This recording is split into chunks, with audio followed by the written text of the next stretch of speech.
estamos contentes, podemos estar aqui na presença de Deus e dos irmãos, alguns aqui presentes e os demais em suas casas, nos acompanhando agora. Esperamos que Deus possa abençoá-los, esse tempo juntos seja um tempo proveitoso e edificante para todos nós. Nós vamos orar nesse instante e pedimos a direção de Deus para as nossas vidas nesta noite. Vamos à presença do Senhor, do nosso Deus, em oração. Nosso Pai bendito, nosso Deus, te agradecemos, porque o Senhor é fiel e a tua fidelidade não muda, nem acaba. Pelo contrário, ela dura para sempre. Queremos te agradecer, ó Deus, por esta noite, por tantos irmãos que estão nos assistindo, nos acompanhando em suas casas, aos que estão aqui presentes, alguns desses irmãos queridos, que o Senhor os abençoe, que a tua palavra nessa noite venha de encontro às nossas necessidades. Fala aos nossos corações, cuida de cada filho teu, que nesta noite a tua graça seja estendida a todos os nossos queridos irmãos, em nome de Jesus. Amém.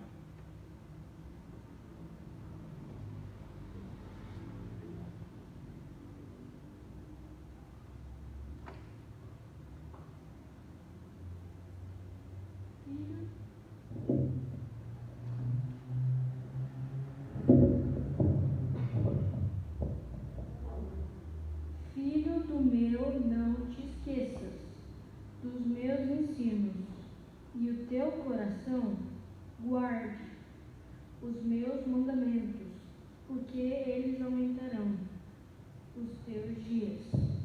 Amém.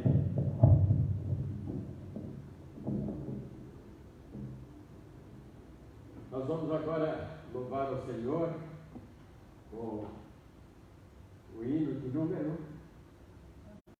109. Se você tiver o seu cantor binário em casa, pegue o seu cantor e cante conosco o hino 109, Por Pouco Tempo.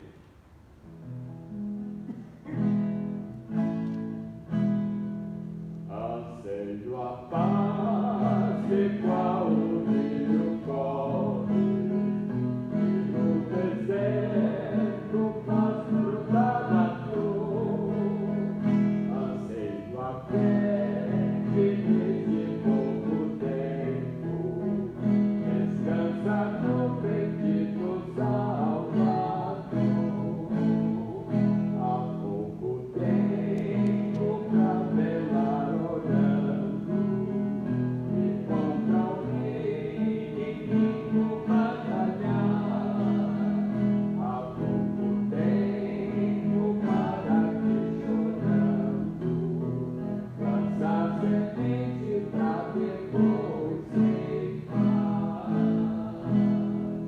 Por pouco tempo as lâmpadas zelando, devemos ver, despertos esperar. Assim pois pressuroso noivo vindo, com ele nós iremos pra seu lar.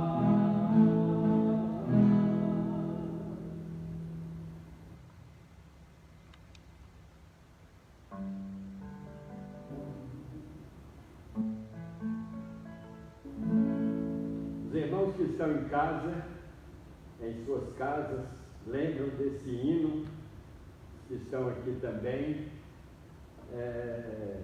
quando ele estendeu sua mão para mim, no momento mais crítico da nossa vida, nós estávamos perdidos, longe de Deus, e Cristo veio ao nosso encontro para nos estender a mão e nos tirar do poço que a Bíblia denomina de lamaçal do pecado.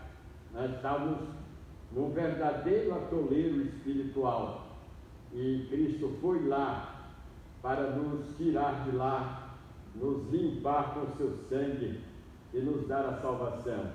Eu gostaria que todos vocês cantassem comigo quando Ele estendeu sua mão para mim. A minha alma estava longe do caminho do céu. Eu era pobre, desprezível, pecador. Mas Jesus já transformou minhas trevas em luz. Quando eu estendi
irmãos, nós vamos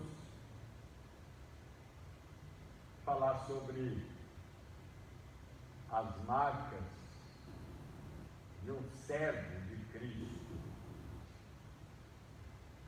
É muito fácil, é difícil nós identificarmos quem serve a Cristo ou quem anda com Cristo.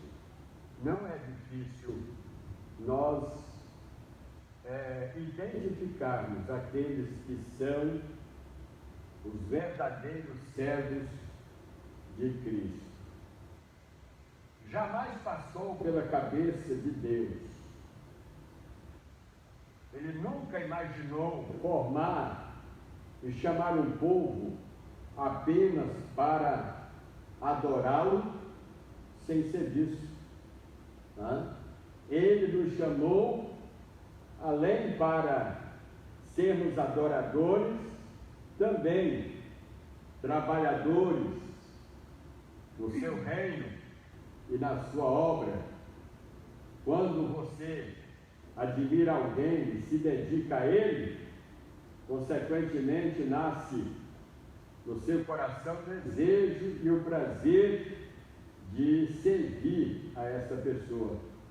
Não há imposição, nem obrigatoriedade, mas prazer e alegria, como nos fala o Salmo 100, servir ao Senhor com alegria, porque se não for com alegria, o serviço que nós executamos para Deus não terá valor, não terá recompensa.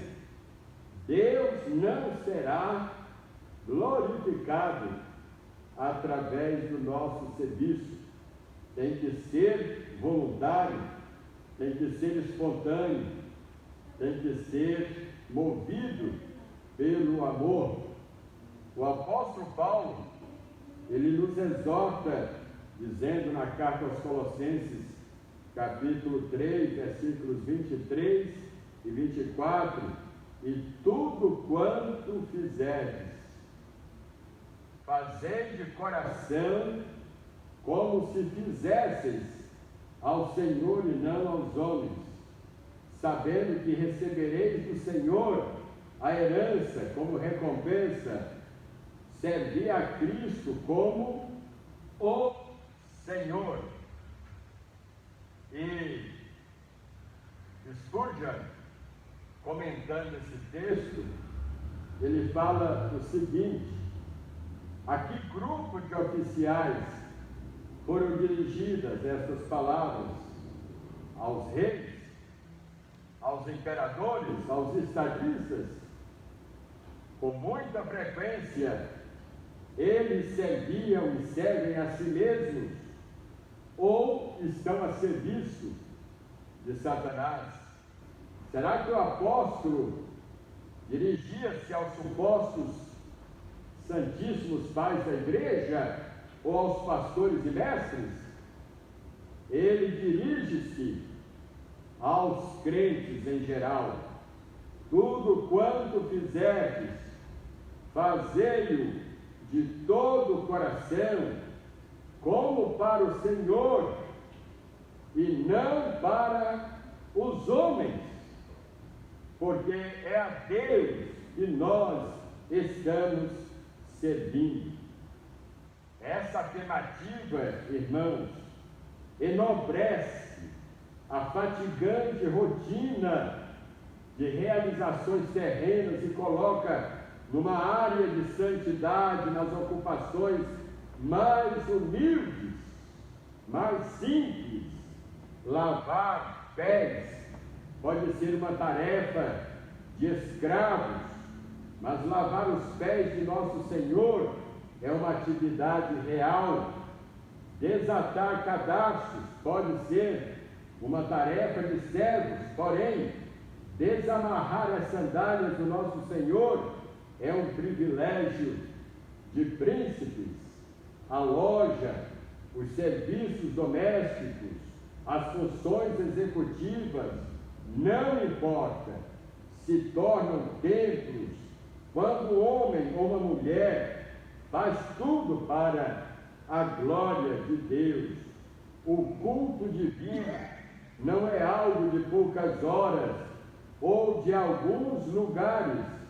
Todas as nossas atividades se tornam em oportunidades para servirmos e adorarmos a Deus de todo o nosso coração. Irmãos, o que está acontecendo com os servos de hoje? Será que são iguais, estão agindo como os servos do primeiro século, ou mesmo do Velho Testamento? Vêm à igreja, mas não são tocados pela palavra de Deus, a palavra não os incomoda. Tem surgido neste século uma geração de servos pedreira ou servos rocha. O que define o caráter de um servo é o seu apego e obediência à palavra de Deus. Jesus disse que nós seremos amigos dele se fizermos o que ele nos manda. De uma outra feita, Jesus questionou em Lucas 6,46: por que me chamais Senhor, Senhor, e não fazeis o que eu vos mando? É uma completa anomalia, contradição, alguém chamar o outro de Senhor e querer igualar-se a Ele e querer ser servido a exemplo do seu Senhor. Irmãos, o conceito de servo, nessa base, nesse aspecto, cai por terra completamente, porque o perfil do servo, à luz da Bíblia, é diferente. E Jesus nos deixou o exemplo. Ele disse que não veio para ser servido, mas para servir e dar a sua vida em resgate de muitos. O próprio Filho de Deus, ele podia ou poderia ter reivindicado todo o serviço, sentado no trono e exigindo que os seus servos o servissem. Mas a palavra de Deus nos relata que ele, o Filho de Deus, o Rei dos Reis, o Senhor dos Senhores, serviu aos seus servos. Ele também foi um servo entre os servos. Spurgeon, em seu devocional Leituras Diárias, ele comenta o seguinte, ele fala diretamente ao crente: crente, eis uma verdade que causa tristeza. Você é amado pelo Senhor, redimido pelo sangue, chamado pela graça, preservado em Cristo Jesus, aceito no amado em sua jornada para o céu. Apesar disso, você tem se portado aleivosamente com Deus, seu melhor amigo, aleivosamente, ou seja, deslealmente, traidoramente, com Jesus, a quem você pertence. O Espírito Santo, por meio de quem você foi regenerado para a vida eterna, ele também está sendo afrontado, ele também está sendo esquecido e desprezado. Você tem dúvida se é um servo ou não? Veja estas marcas. Se você as tem, pode convencer-se de que é um servo. Caso contrário, não tente simular. Deus não aceita falsificações. Olha que algumas características bem evidentes, bem claras de um servo. Primeiro, o servo que é servo, ele ama a seu senhor e tem prazer de trabalhar e o faz de coração. Não forçado, mas de coração. Josué capítulo 22, versículo 5. Apenas tende cuidado de guardar com diligência o mandamento e a lei que Moisés, seu servo do Senhor, vos ordenou. Amai o Senhor vosso Deus, andai em todos os seus caminhos, guardai os seus mandamentos, apegai-vos a Ele, servi de todo o coração e de toda a alma. Irmãos, servir de todo o coração e servir de toda a alma, não fica absolutamente nada de fora. Todo o nosso ser, toda a nossa personalidade, tudo que somos e tudo que temos vai estar ao dispor, ao serviço do Senhor Jesus Cristo. Segunda característica de um verdadeiro servo: o servo que é servo, ele tem prazer de amar e servir os outros. Ele tem prazer, primeiramente, de amar e servir a Cristo, mas também ele tem prazer de amar e servir os seus conservos. 1 Pedro, capítulo 4, versículos 8 e 10. Preste atenção nessas recomendações. Antes de tudo, tende profundo amor de uns para com os outros, porque o amor cobre um grande número de pecados. Servi uns aos outros, conforme o dom que cada um recebeu, como bons administradores da multiforme graça de Deus.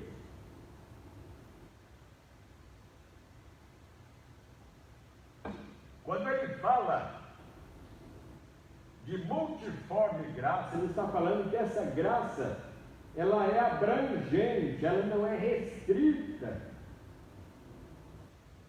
Ela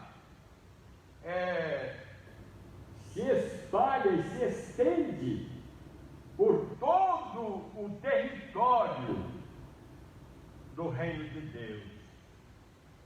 A multiforme graça de Deus, ela age de maneiras surpreendentes e imprevisíveis em nossas vidas.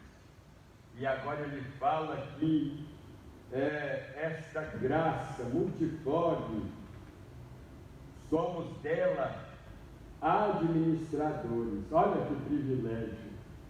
Somos administradores da multiforme graça de Deus quando nós servimos uns aos outros, não por constrangimento ou coagido, mas voluntariamente, espontaneamente. Nós temos que ter um coração aberto e disposto a servir a Deus e aos outros. Hebreus capítulo 6, versículo 10, há uma recompensa não humana, não em objeto material, mas de natureza espiritual, a recompensa para quem for fiel. Hebreus 6,10, porque Deus não é injusto para se esquecer do vosso trabalho e do amor que mostrastes para com o seu nome, pois servistes aos santos e ainda servis. Imaginemos que, quando o escritor escreveu esse texto, a igreja, os crentes estavam passando por uma grande tribulação. Estavam enfrentando uma grande perseguição. E é nessa hora, irmãos, que quem está sendo perseguido, acossado, maltratado, injuriado e ameaçado precisa de refúgio, de apoio. Eu me lembro de uma senhora na Segunda Guerra Mundial chamada Corrie ten Boom, e ela tem alguns livros escritos. Essa mulher, na Segunda Guerra Mundial, ela arriscou a vida escondendo judeus, famílias judias, para não serem mortos pelos soldados nazistas.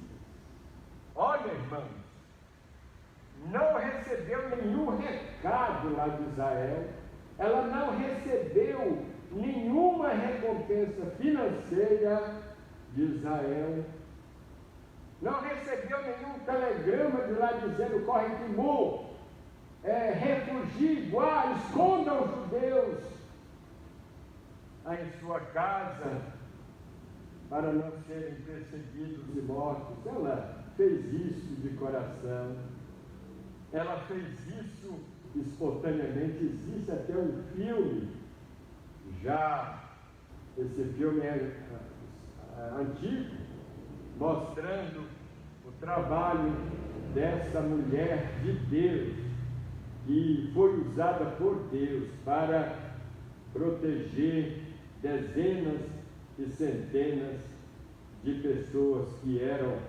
perseguidas pelos nazistas. Irmãos, não precisamos receber uma revelação de Deus para servi-los. Não precisamos receber um recado do pastor para servi-los. Não precisamos fazer parte de uma comissão da igreja para servi-los. Aí onde você está, coloque-se nas mãos de Deus, voluntarie-se, apresente-se como voluntário para servir os outros, para ajudar os outros.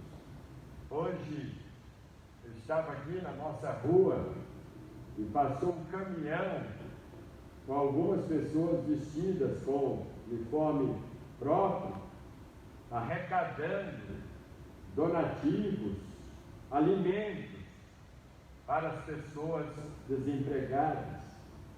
E elas então anunciaram o local onde elas vão fazer a distribuição desses alimentos. Quem foi que chamou essas pessoas para fazer esse tipo de trabalho? Foi o governo estadual, ou federal, ou municipal? Não, eles se juntaram, se uniram para saírem pelas ruas, arrecadando donativos, alimentos para as pessoas desempregadas. Irmãos, esse gesto, essa atitude, ela deve ser vista, ela tem que estar presente na vida do crente e da igreja de Jesus Cristo.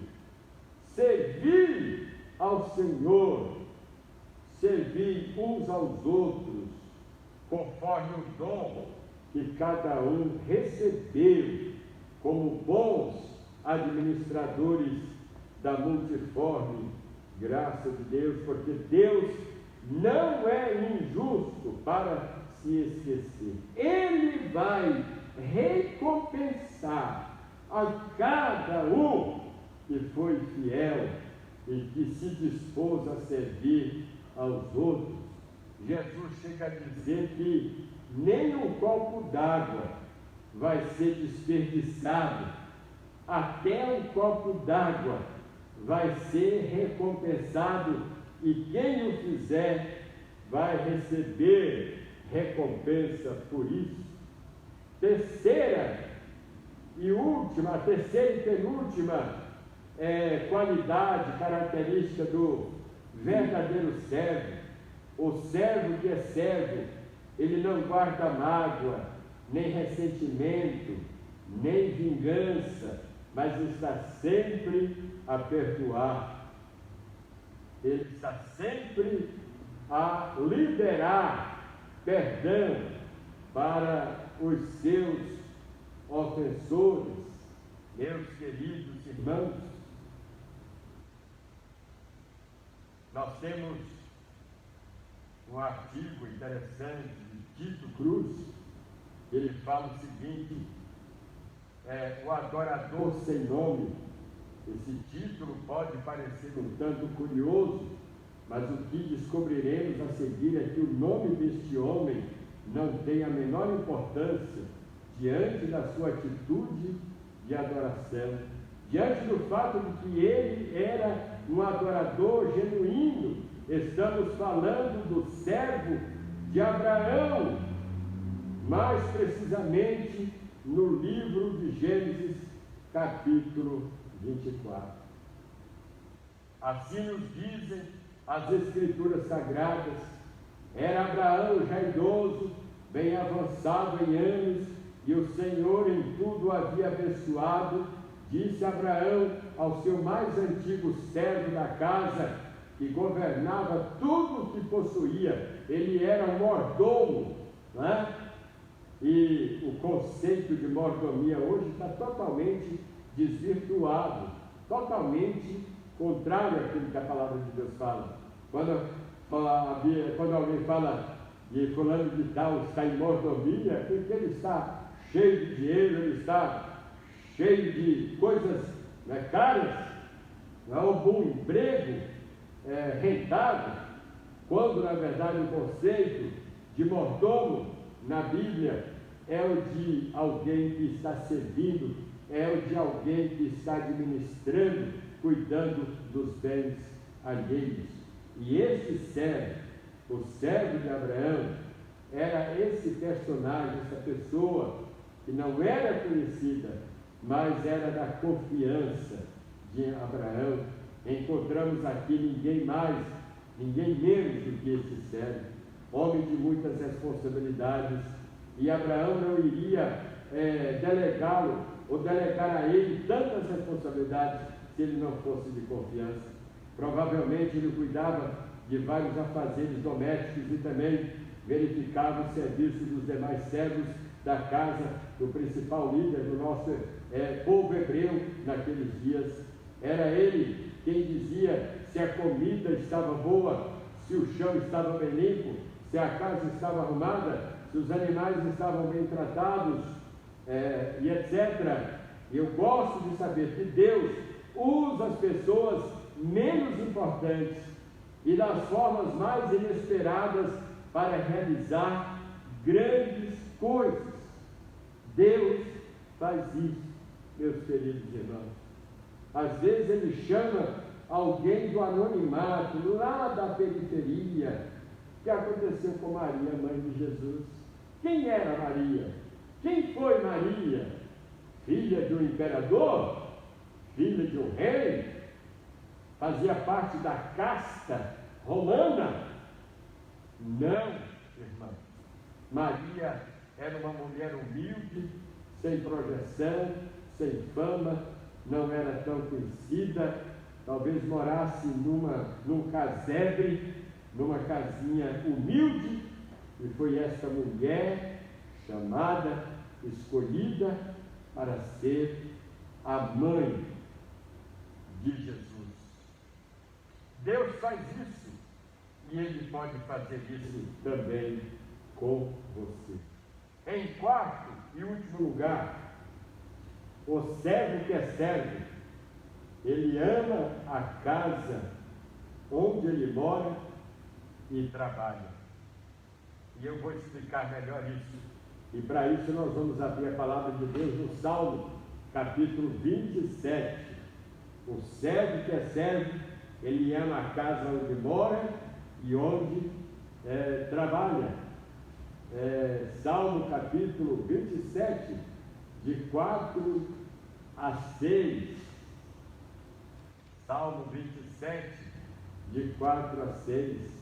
Uma coisa peço ao Senhor e a buscarei, que eu possa morar na casa do Senhor todos os dias da minha vida.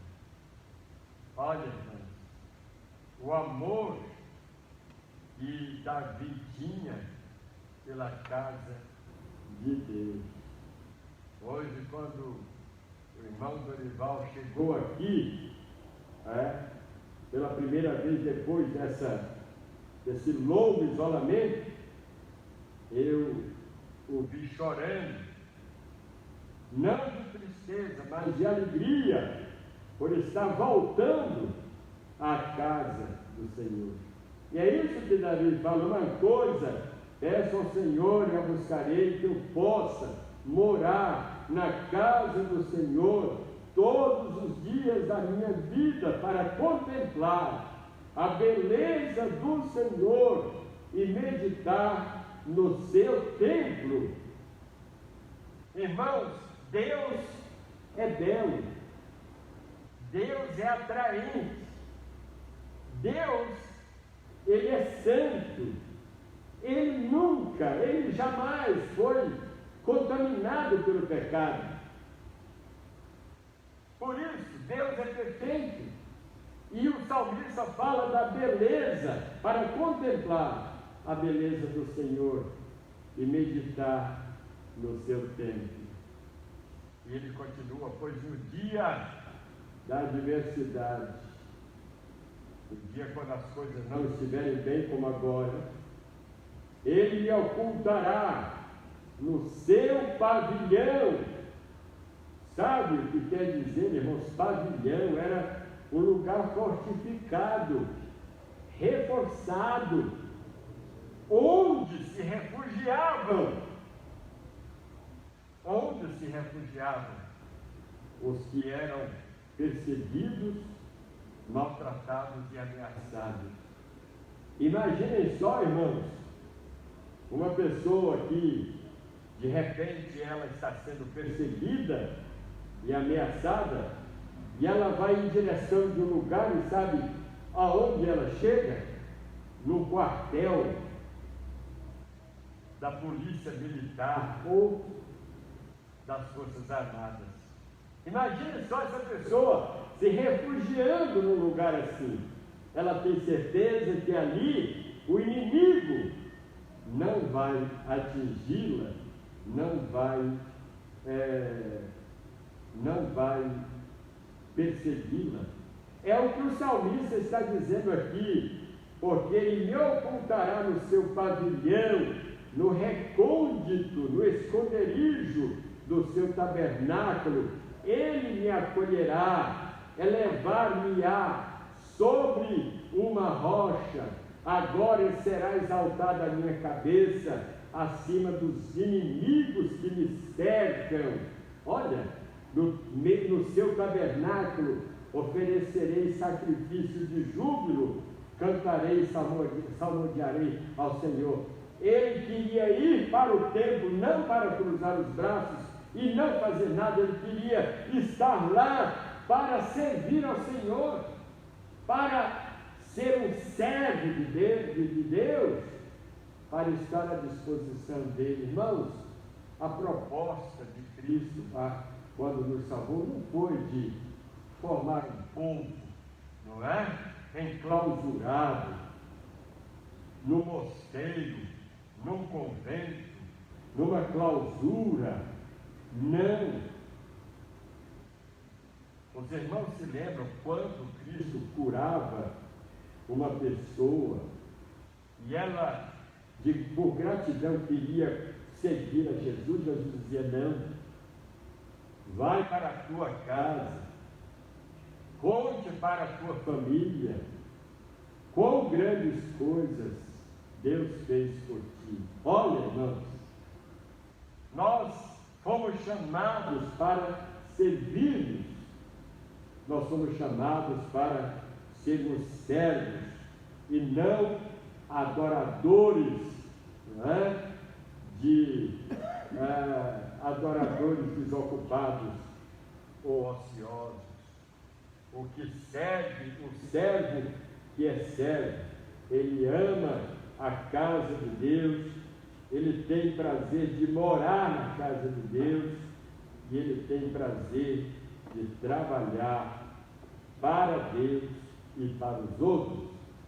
Servo que é servo, ele não cruza os braços, ele procura sempre fazer alguma coisa, porque ele foi chamado para essa finalidade.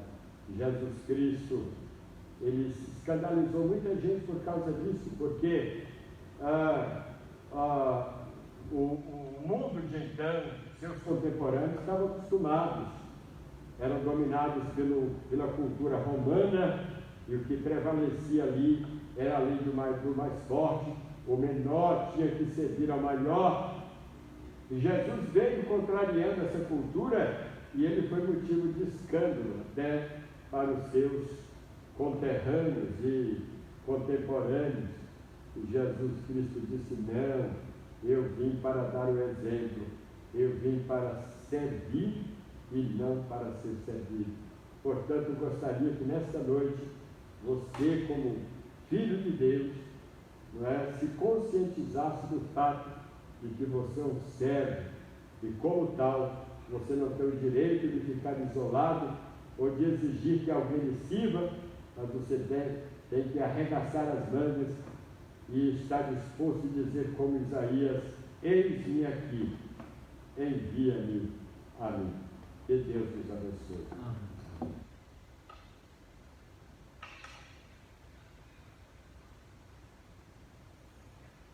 Vamos cantar o hino 308. Seguirei. O servo, ele segue, ele vai após Cristo, porque ele está sempre ouvindo o que Cristo tem a dizer e sempre disposto a fazer o que Cristo pede que ele faça.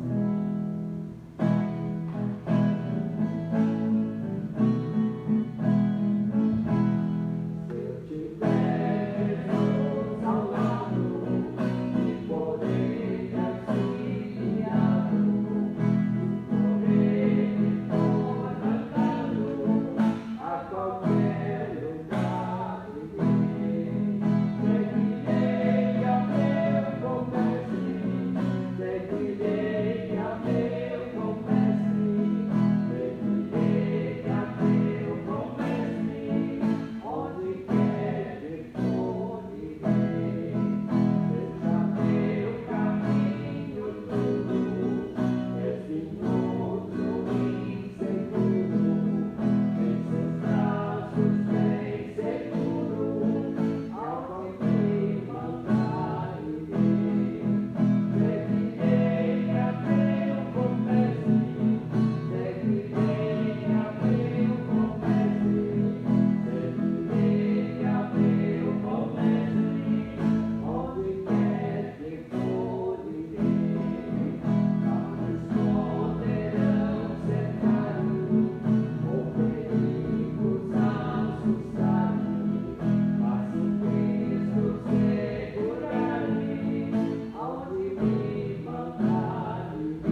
Graças a Deus, irmãos, estamos aqui encerrando o nosso culto esta noite.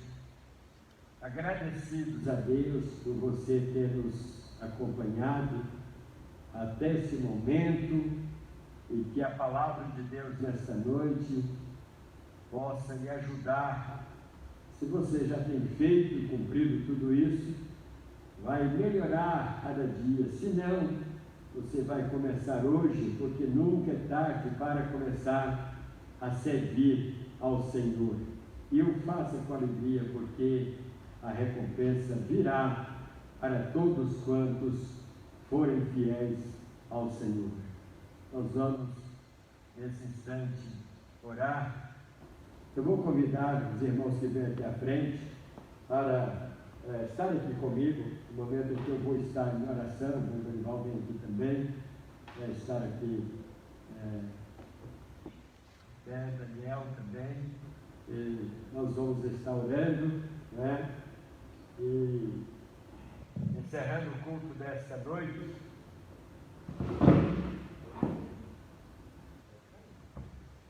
Vamos estar as mãos. Nosso Deus e Pai, te agradecemos, Senhor, por esta noite, por este culto. Te agradecemos porque o Senhor é fiel, porque a tua fidelidade, ela nos atinge, nos alcança, e por isso nós nos consideramos bem-aventurados, felizes, ó Deus, o povo mais feliz da terra, porque o Senhor é o nosso Deus. Ajuda-nos a sermos servos conscientes, ó Deus, dispostos a praticarmos, a fazermos o que o Senhor pede. Ajuda-nos a servirmos uns aos outros, a estarmos atentos às necessidades dos outros, a irmos ao encontro daqueles que estão precisando de ajuda, principalmente, ó Deus, de ajuda espiritual. Abençoe o teu povo, abençoe, Deus, os teus servos em suas casas, neste momento, nesta noite. Esteja cuidando, Pai, dos teus filhos, esteja curando as enfermidades, suprindo as necessidades, aliviando as suas dores, ó Pai, e derramando em seus corações a paz, a alegria, o descanso, a confiança, ó Deus, em tuas promessas, crendo que em breve tudo isso vai passar. Pedimos que o Senhor, ó Deus, abra as portas para que logo voltemos às atividades normais da tua igreja e de tuas igrejas espalhadas pelo mundo. Deus amado, dá-nos a tua bênção, proteção no restante desta noite, a tua bênção no decorrer da semana, que o Senhor nos guarde, nos proteja e nos conduza em segurança a cada passo que dermos. Nós te agradecemos, Pai, por tudo isso, em nome de Jesus. Amém. Que Deus abençoe a todos até terça-feira, às 19h30, se Deus assim nos permitir.